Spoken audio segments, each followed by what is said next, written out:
What is up, everybody? Welcome to Talk Wrestling here on the Jeff Meacham Network, here on NoDQ.com, here on the Greg Cherry brand, here on the Constantine Studios. I turn that lighting down because, good Lord, that blue tints and mucker feather. Happy you're here. Happy Tuesday night. NXT is off the air, which means only one thing. It is time for Talk Wrestling here on every channel I go across. It's going to be another one of those fun type of shows, and we'll see how things play out here as we move right along. Let me go ahead and put the thing in the corner. There you go. Hello. Thank you all for being here again. Lots to talk about. I'll field your questions. I am going to do this, though. I didn't do this yesterday, and I meant to. You guys can ask me anything you want, as we do here on the channel. But once I say I'm signing off, and we get into what Aaron would call the after dark territory. I mean, it's already dark outside, so and I gotta catch a bus. So if you guys want to have me go past where I want to go, I request that you super chats, preferably on my channel, but there's options to keep it going. All right, so that's all I'm gonna say on that front. So let's go ahead and get the comments loaded. We have Marshall. Hey, Jeff Meacham. Marshall in the house. How you doing? I'm doing well. It was a good day. It was a little bit of a lazy day. Lazier than it's been the rest of the last week or so, but I enjoyed myself today. I enjoyed the day. I have not had a chance to watch NXT. For those of you wondering, I usually wait for NXT to be over so I can actually talk about NXT, but I am not at the house where I have my internet access Fire Stick hooked up, so I will catch NXT tomorrow on either, Peacock or Hulu or whatever the case may be. So if you have a question about NXT, I don't have the answers for you. Hello, let's see, Hassan Durrell, good to see you. Josh, who was on Established Sports Report this race, again, thank you, Josh, for your contributions tonight. He says, so even though the WWE hasn't been naming the Hall of Fame class as early as in recent years, any predictions for the headliner, wild card, women's superstar, tag team group, and posthumous and celebrity inductees? I talked about this, I think it was last week. Don't quote me. But I definitely think Undertaker's going to be the headliner because of they're going to be in Arlington and Dallas, Texas. So that's kind of a gimme there. I originally was saying the celebrity inductee should be Lemmy. I stand by that because I want the celebrity inductee next year in Hollywood to be Cyndi Lauper. Warrior Award definitely has to go to Shad, I think. Shad Gaspard. He has already earned it, and I think that he will get it. Tag team, I went with the APA on my choice. Posthumous, I had quite a few. I had Earthquake. I had somebody else. I forget who else. I mean, Miss Elizabeth is long overdue, right? As far as the women superstars goes. Victoria is also a nominee in that category for me. But yeah, I have a lot of choices, and I think any one of those would be good to go. Hello, Tom. Hello, Ken. A-Rod says, could we see Lashley versus Big E if Lashley retains at WrestleMania 38? I mean, stranger things have happened, right? Again, nothing surprises me about WWE anymore. I just wish, I wish that they would stay this consistent, stay the course on this ability to shit on my way, keep me enthralled in the action. And that didn't go anywhere. What I wanted to do. Can we possibly cooperate here, technology? Thanks. Anyway, it's a work in progress, kids. Anyway, anything's possible. And Josh says, thank you. You rock, Jeff. Keep up your new work routine. Thank you, brother. I appreciate it. Again, the DDPY is not happening because I can't find the proper discs and I don't have the app anymore. But I'm walking every day. I'm eating better. Things are going. Ken says, he's saying hi to Josh. Very good.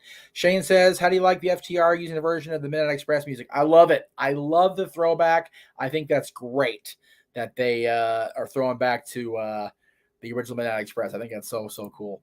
A-Rod, hey, Jeff, were you disappointed in the men's rumble? Yes and no. Way too fast, for one thing. It was funny. It was fast, but it was paced like it was slow. It was very, very... I'll put it this way, and for those of you that watched Rumble Watch Along, thank you, first of all, for watching that 9-hour cluster. I appreciate that. Yes, we went 9 hours on Saturday between the Rumble Watch Along and After Dark, if you will, open mic night type thing. But I'll put it this way. It was so boring. I actively got up, went into the kitchen here in the new house and grabbed a energy drink that usually reserved for my brother, and it tasted like such shit, but I had to power through it to stay awake. That's how lame the Rumble was for me. And it was way too predictable. Both matches were. Once you knew Ronda Rousey was going to the aisle, there was no way she was not going to win. Same with Brock Lesnar. Once he lost the WWE Championship, you knew he was going to win the Royal Rumble. So there was no doubt in my mind, or probably anybody's mind that was watching the other night. But I will say this. I am intrigued by the fact that we have an Elimination Chamber match coming up involving Lashley and Lesnar prior to WrestleMania, because, yes, you have those two elements, but you also have the other four people. You've got Austin Theory, AJ Styles, Seth freaking Rollins, and Riddle, which, if you believe reports one way or the other, Riddle was supposed to win the Royal Rumble. So again, who do you believe? Who do you trust? Hubba, hubba, hubba, who do you trust? If you know what I'm talking about, you're cool with me. That's a Batman reference, kids. That's why I'm wearing the Joker hat today. Again, we're going to do a full deep dive on this coming up here on the 19th. We're going to do a watch along of this show as well as Impact No Surrender. It's going to be a busy Saturday for me here on the network. It'll be a lot of fun. But anyway, I was not surprised by this outcome. I am intrigued, however, that lucky number 27 is no longer a solo entity, and that both numbers 28 and 30, Ronda Rousey and Brock Lesnar respectively, are now tied in Royal Rumble victories, male or female, with the specifically solo, the originally solo. God damn, I'm spazzing. The originally solo lucky 27. Good Lord have mercy. Anyway, so that's that. So I was not disappointed, just like it could have been better, no doubt about it. Josh says, do you think WWE could do Mickie James' year as an inductee, maybe as part of the Rumble deal? Again, I would be okay with that as a fan. However, the human ego, the human pride would lead me to believe that Mickie would maybe not necessarily want to be inducted this year because she's still an active competitor. I mean, she is still your reigning Knockouts World Champion, and she's still active in the NWA. So I don't think she'll accept the induction necessarily just because she doesn't want to come off as an old timer. Like I said, I think Victoria or Elizabeth are a great pair of choices for me personally. Shane said, I hope the Midnight Express with Jim Cornette are the Tag Team Hall of Fame. Again, inviting Jim Cornette, in the state that people think the current opinion of Jim Cornette is a dangerous thing. However, if it's a taped environment, if they can, keep him relatively sane, then I'd be okay with and again, I don't know if Dennis Condry's still alive. Forgive me. I don't know that information off the top of my head.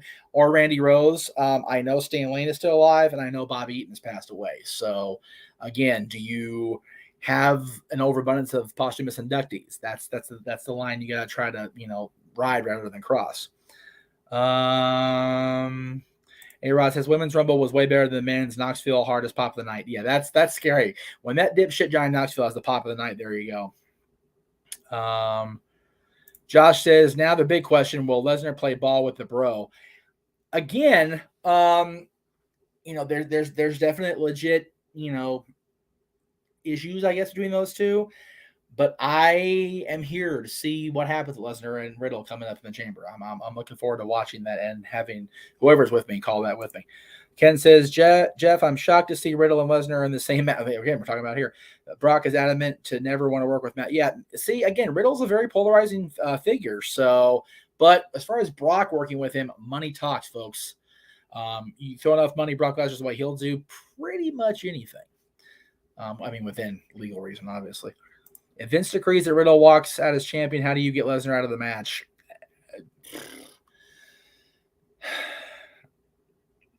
Lashley beats him and furthers what we saw Saturday. Or maybe Roman and Heyman are involved there too. You never know. WWE perfectly missed an opportunity to put Enzo in the men's Rumble. Any opportunity to have Enzo off my TV is a wonderful opportunity. I'm not a fan of Enzo. I like what Cass is doing with W. Morrissey and Impact, but not a fan of Enzo's personally. Just not my guy. I find that real annoying going for Seth Rollins. There you go. That works too. I have a hair on my mic and it's bothering me. There we go. Shane says, think Brock will win Chamber and then face Roman for the titles. That's also a likely scenario. We're talking about were talking about that earlier today. The unification thing still could happen with Brock Lesnar in play to possibly become WWE champion again, and Roman still Universal champion. Anything, it could happen, as they say in the outfield. Josh says the words Jim Cornette and sane, even relatively, do not belong in the same. Yeah, again, agreed. And again, I kind of envision something like that. I just don't see that being Roman's MO. He's not exactly a hide under the panels type guy. And I don't know how the new chamber is set up. I know the original Elimination Chamber with the grates and everything like that was set up where you could do that, where you could pull, a panel out of the way and hop out there and super kick somebody. But I don't know how the new chamber is designed, laid out, whatever phrasing you want to use. So if that's possible, it's a scenario they could pull off, but I don't know how it's set up. I don't think you ever talked about a fellow worker who you don't like, but had to because of a good paycheck. Do you want to tell a story about it? Trying very hard to not be on that wavelength these days, Ken, but I'm just trying to, you have to remember something about my time in the indies, and this is going to be really, really basic. I didn't get paid in the actual sense of money changing hands. I worked the shows I worked for, the companies I worked for, just experience being on an independent, card, whether it was, setting at the ring, whether it was, managing, whether it was, doing anything within the promotion. So I really didn't get paid in the truest sense except one time. And that was when I did commentary for a promotion back in 2005. And I would not work for that company again because of getting blamed for a tech issue that, yes, was my fault in the sense that my commentary was very poor when I did that. However, it was the promoter's decision to wire every piece of audio into one feed rather than have separate feeds where I could go back and do dubs later and fix my shitty commentary. So, and I got blamed for that. Now, it was my first ever paycheck in wrestling, a legitimate paycheck with my name on it from a wrestling promotion. And I will never forget that night. I will never begrudge that moment, right? But not only did that promoter talk shit about me later, he also hit on my wife, on my fiance, openly. So he's a dirtbag. And again, I haven't, outed the person because I know people that I am friendly with work for him to this day. And I don't subscribe in the, if you like them, you can't like me bullshit, because it's just what that is. It's bullshit. I can be friends with you just because we have differences of opinion about other people doesn't mean you and I can't be cool. However, I think that person is a dirtbag. And I think if you are working for him at this stage of the game and you have knowledge of what kind of person he is, then that makes you have poor judgment, in my opinion. Again, it's the Jeff Meacham network, and it's my opinion. So there you go. Anyway, as far as workers actually working with, the only person I was ever really worried about or had a problem, it wasn't even a problem, it was just like a minor, like, oh geez, was when the company I was working with brought New Jack in, because New Jack's such a scary, unstable, unpredictable personality. But I didn't work with him directly. So it's just one of those things where I was nervous that he was in the building, and it went off without a hitch on my end. So there you go. JJ, I see your comment. I will definitely attempt to curtail the verbiage now that I have an audience of different ears. A-Rod says, I like the storytelling with Heyman and Roman and Lesnar. Heyman's double cross at the Rumble.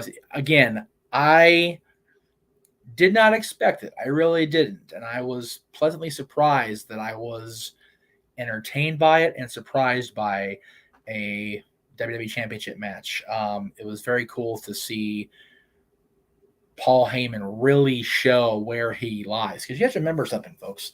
Before Paul Heyman discovered the next big thing after being fired from SmackDown, after being like, ECW going under, after, WCW, firing him in the lawsuit, he managed Rikishi and Sam Fatu in the NWA.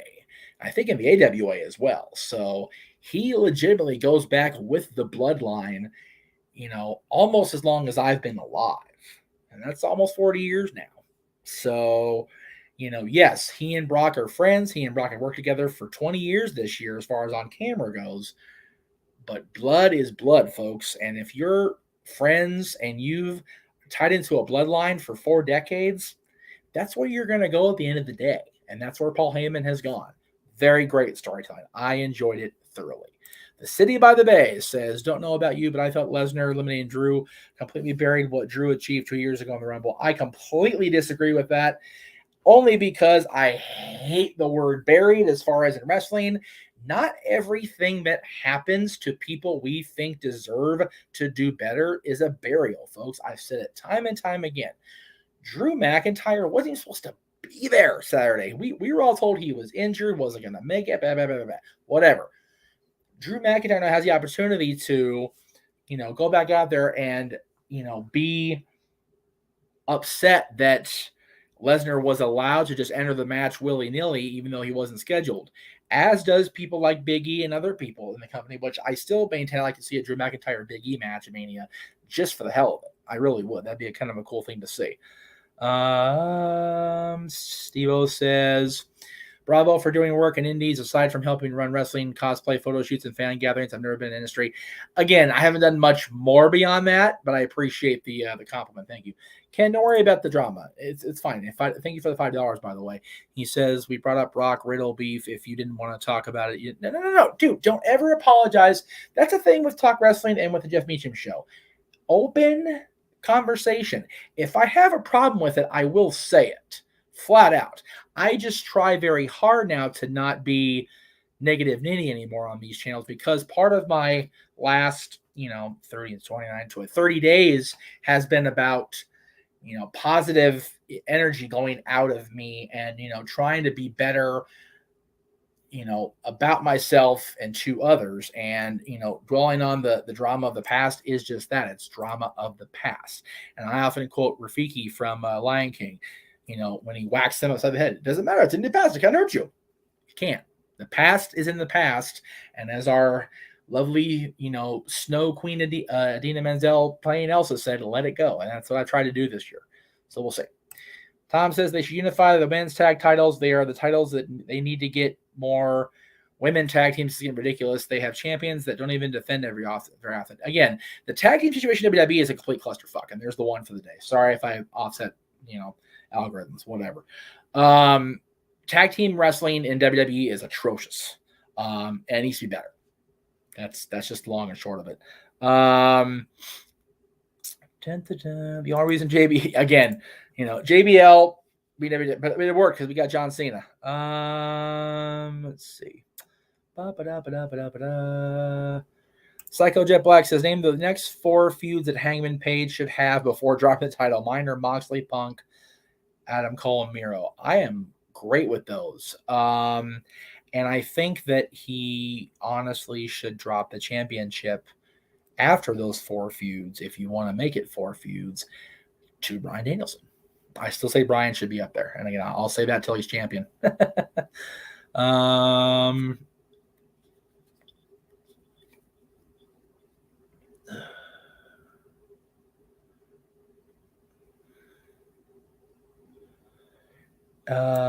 Josh was in the chat during the Rumble. He was also on camera during the Rumble. So there's that. I think you meant to say Big E versus McIntyre would be great, but I can't believe I'm going to say this. Big E versus Goldberg at me. Goldberg. I think you meant to say McIntyre instead of Goldberg before, but if they bring Goldberg back, whatever. It's just okay. I'm kind of over to this point. Do I think MJF or Orange Cassidy, well, obviously in the WWE, who'd be more over? I think MJF would be more over. I think, and again, this is because I am a primary WWE audience person. I don't think the Orange Cassidy gimmick would be a long-term attraction in WWE. And again, I like Cassidy. I got along great with him on the boat. We had a blast. I had a blast watching him, work. I had a blast watching him in the casino. We had a great time. But I just don't think the character, the gimmick would work long-term in a WWE presentation. All right. Psycho Jet Black says, which Disney movie has the most great songs? And again, trying to talk wrestling tonight, Psycho, but we'll go ahead and I'll answer this one off-topic question. By the way, if you guys want to do an off-topic, non-wrestling question, feel free to super chat going for it. I like this question, so I went ahead and grabbed it.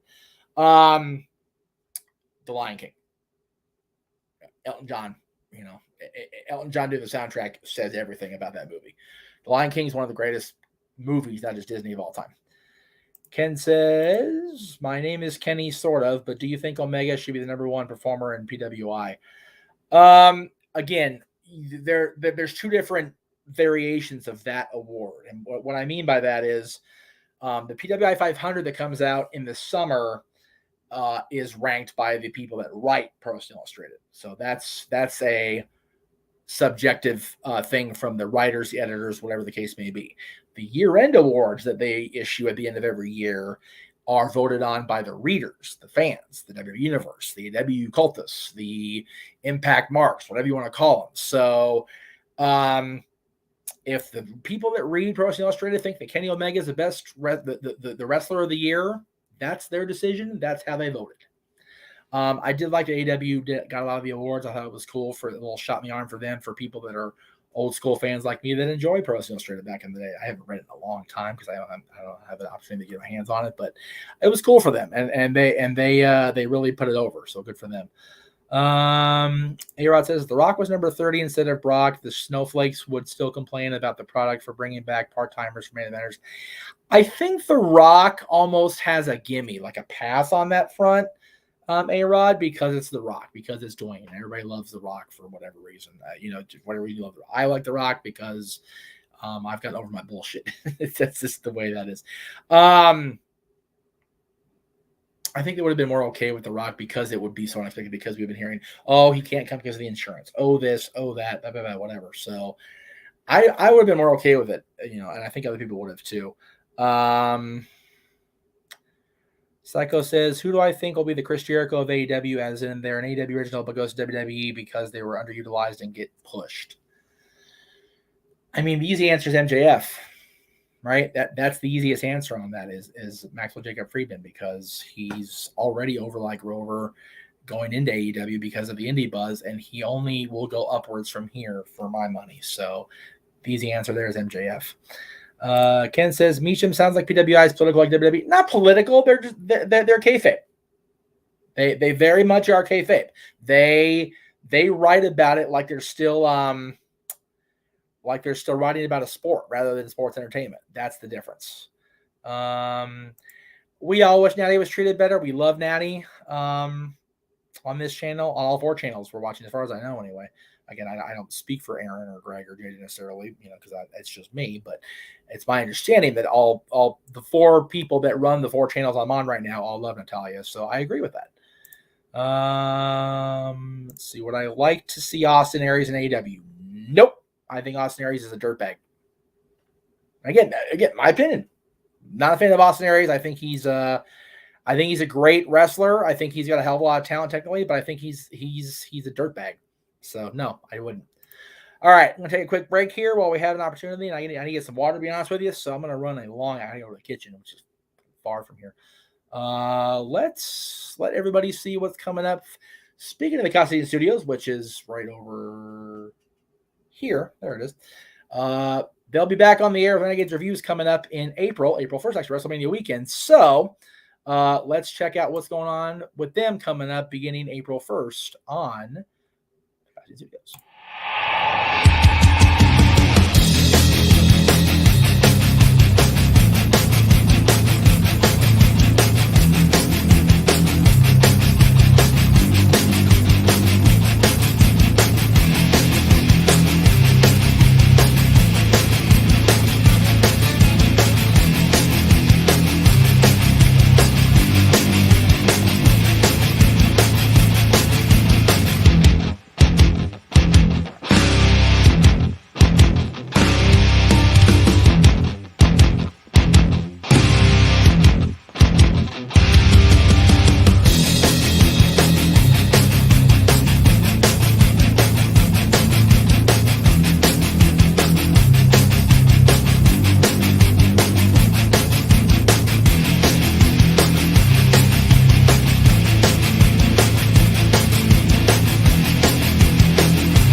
Oh, it took too long. Sorry, y'all. Thought I had more time. Damn commercial breaks aren't short enough. Hey, okay, like I said, way on the other side of the property. All right, let's see where we're at here. Whew. All right, where are we at here? I did meet Natty back at SummerSlam Access 2011, and a few times off and on since. We're Twitter buds. You know, we converse every now and again. Who has long run? Jesus Christ. Let's see. Matt asked me, do I think RVD would ever go to AEW? They asked him that himself on Twitter recently, and he kind of went like this with an emoji. So, I think Rob is, again, I don't know if he's still, I know he's not wrestling right now because of the concussions, and holy shit, I ran way too fast. I'm sorry, guys. I know that he is taking extended time to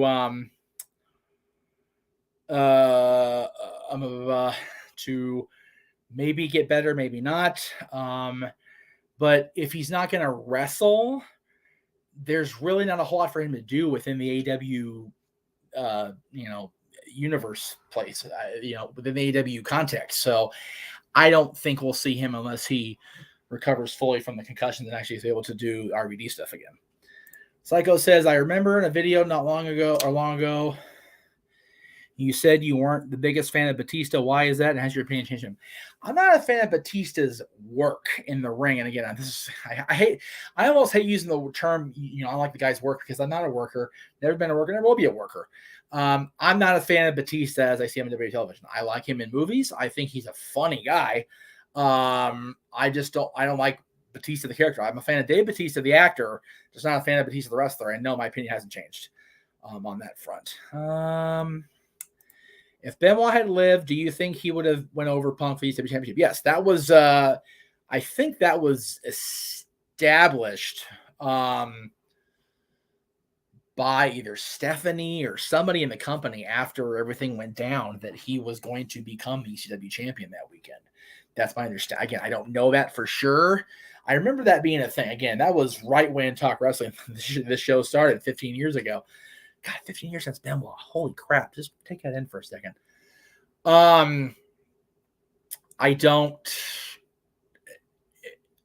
If Benoit's mindset had remained where it was as far as before the incident, I think he would have been a great ECW champion. He would have been the only person to have actively worked in the original ECW that would have been a WWE world champion, the WCW champion, and the ECW champion. I think he would have been the only one, because if you think about the ECW history, I maybe the stats maybe escape me, but I'm pretty sure he would have been the only one, which would have been a cool stat for him. Anthony, I do have your choices logged. I just haven't made the graphic yet because I literally signed up for Stopway Sports Bar, had dinner, wolfed it down, and came right back in here and started Talk Wrestling. So I got you, Anthony. We'll take care of it. We'll make it happen. Walter, hey Walter, how are you, brother? He says, what happened to the winner of the Chamber getting the opposite title match of whatever Rumble it chose? Why is Lashley defending the championship? I thought Rollins would win Chamber and challenge at Mania. They changed the storyline. I mean, that's the easy answer, right? They don't always do that. Sometimes the champion defends, and they don't.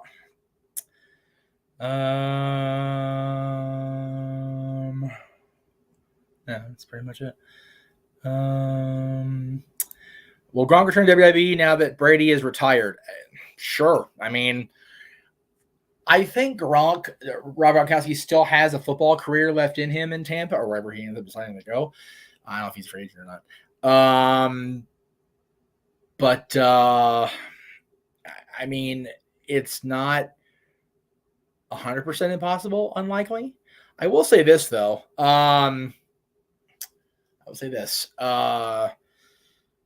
The fact that his buddy got released may or may not influence his decision to go back, because he and Mojo are buddy. At least they were. I don't know if they still are, but yeah. Ken says, "Is Lemmy's not from Texas? I think that a person the level of Lemmy's stature in the history books deserves a big Hall of Fame induction, and there will be no bigger WrestleMania at least up until next year anyway, as this one, because you have 2 nights inside AT&T Stadium. It's the biggest event in theory WWE history. So we'll see. That's why I want him this year." Let's say Disney bought WWE. Would they send their own writers to script the product, or would they leave them alone? It can't possibly be worse. You'd be surprised. Go back and watch some of the Disney stuff post-Renaissance, prior to the Pixar stuff really taking off. You'd be surprised how much shittier it can get. I'll tell you what, Psycho. Ken says, "Fun fact: this year marks a 15-year." Yes, I I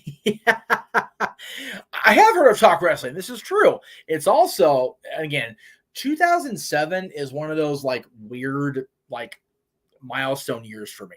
It's 2022 is 2022 is my 20th anniversary of No DQ. That'll be in October. 15 years of this show, which was July either 16th or 17th. I think it was pretty sure it was the 16th. It was also 2 weeks after this show debuted on NoDQ.com's YouTube channel that I conceived my son. So, yeah, they very much are on a parallel trajectory of my life. So, there you go. Jose says, "Thanks for making me feel old, Jeff. Haha, Talk Wrestling episode 1 was the first time I started watching the No DQ YouTube channel. Half my life." You know what? It's almost half my life, too, when you think about my time with Aaron. Like I said, I'll be 40 next year. I started working with Aaron in 2002. So I was not quite 20 yet. So, I am 38 and it was 19 years ago. So at this point, working with Aaron has been half my life. So there you go. But yeah, let's see. Is there anyone from the NWA that you could see had major success WWE? Again, there's so much good talent out there right now that I don't necessarily think they aspire to be in WWE as their end game anymore. And there's a lot of talent within. What the hell is this? It's like popcorn or paper. I don't know. Sorry, I'm just distracted. I'm ADD, don't mind me. Right now, I mean, if somebody within the company aspired to be WWE, I mean, Camille would be a great WWE Women's Champion. She's a phenomenal presence. Masters could go back. Murdoch could go back, I think. Maybe not Murdoch, but Masters still is a young enough dude. Tom Latimer, if he was offered, maybe. There's a lot of great talent within the NWA that I think would do well. And all the junior heavyweights that are competing for the championship tournament would all be, again, maybe not used properly long term, but would have a good initial impact within the company. I have not finished Becky's episode yet. I keep sitting down to do it, and it keeps on happening. It's pissing me off. I'll get to it, Josh, I promise. Oh, see, and again, this isn't a wrestling question, but I'll go ahead and answer it since I invite you, by the way, Tom, to tune into Stop Boy Sports Bar on my channel and the Casa channel every Tuesday at 7 o'clock Eastern, 4 Pacific for questions like this. My heart is with the Rams because of LA. I'm an LA boy.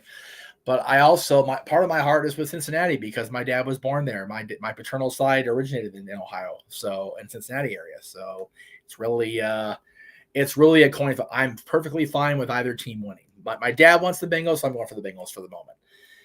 What will Austin Theory do at Mania? Have Money in the Bank, come back at Mania, make him the winner. Again, the working theory is him and Shane. So we'll see if that lays out or not. Who will have a bigger impact in the future of wrestling? Braun Breaker or Hook?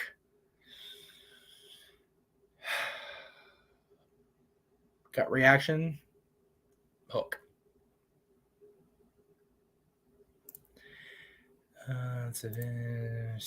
Hang on.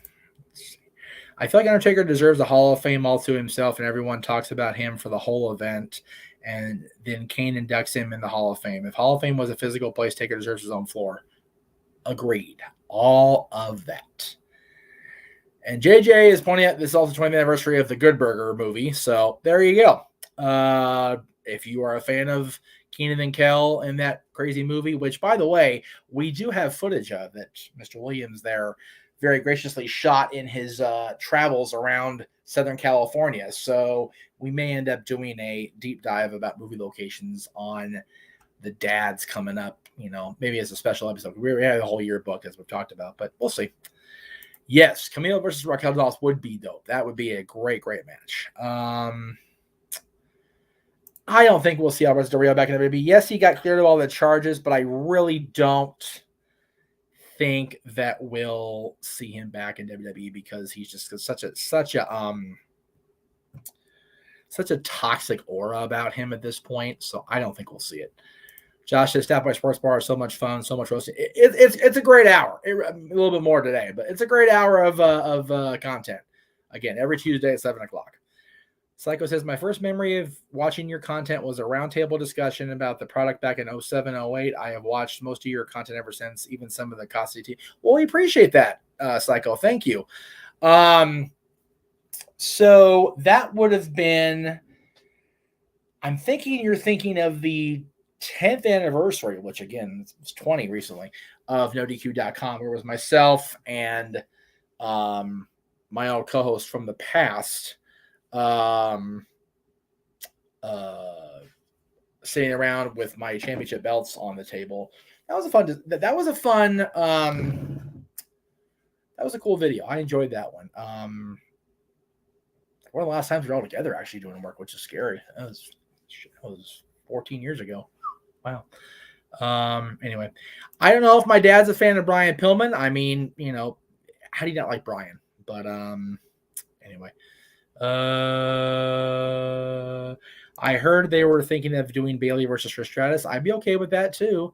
They, matter of fact, both of them did a very similar pose in front of the screen capture of Charlotte being eliminated from the Royal Rumble. So maybe Bailey's hinting toward that. That'd be cool to see, right? Could Solos again? I'm gonna butcher this kid's name. Biella Russo, the non-twin Russo, joined the Bloodline at Mania, helping Roman retain. Again, do you call him up that soon or let him develop? I would let him develop personally. That's just me. That's what I would do.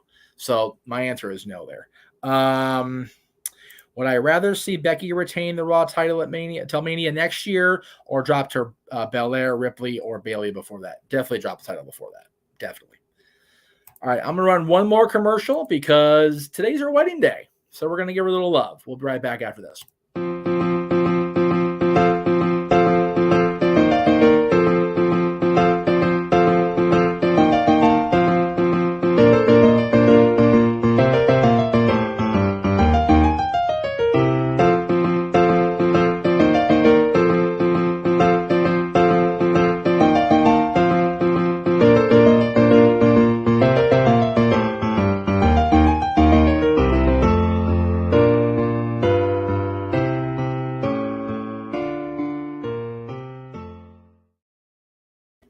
Lex, we love you. Congratulations on your big day, and I can't wait to see and celebrate properly. All right, it's time for plugs. So if you want another question answered, please super chat it, and we'll get it right on the air. So again, a lot of stuff coming up here in the next few days. Tomorrow is the Greg Cherry Show on the Greg Cherry brand, the Jeff Meacham Network. That'll be on both channels there.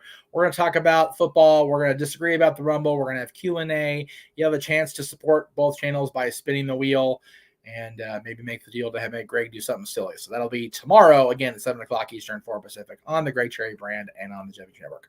Thursday on the Jeff Meacham Network, our friend from the past, the former manager of the New York Theater where I got my Rocky Horror starts, the legendary star, one of the stars of Freaks and Geeks, Mark Hoyk, goes one-on-one with Jeff Meacham. That's Thursday night, 7 o'clock Eastern, 4 Pacific. Friday, the dads, and Always in Wrestling, are back with our top 10 non-WrestleMania celebrity wrestling moments.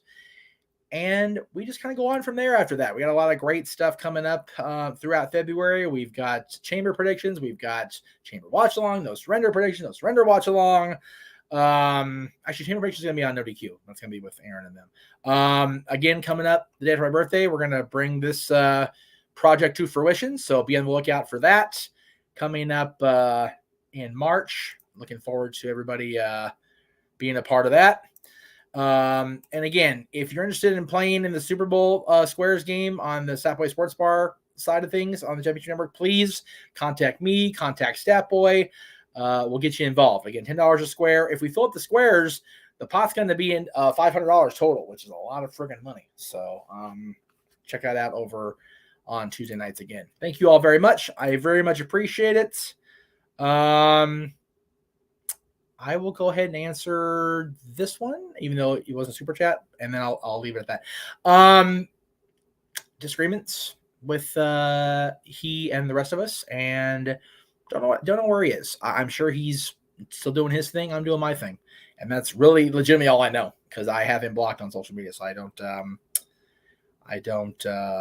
choose not to engage. And I'll leave it at this. There we go. Cherry for Quizlemania. There you go, kids. That's the way to end it. Have a great night. We'll see you tomorrow for Greg Cherry Show and everything else we do on the Jeff Meacham Network side of things. Until then, have a great night.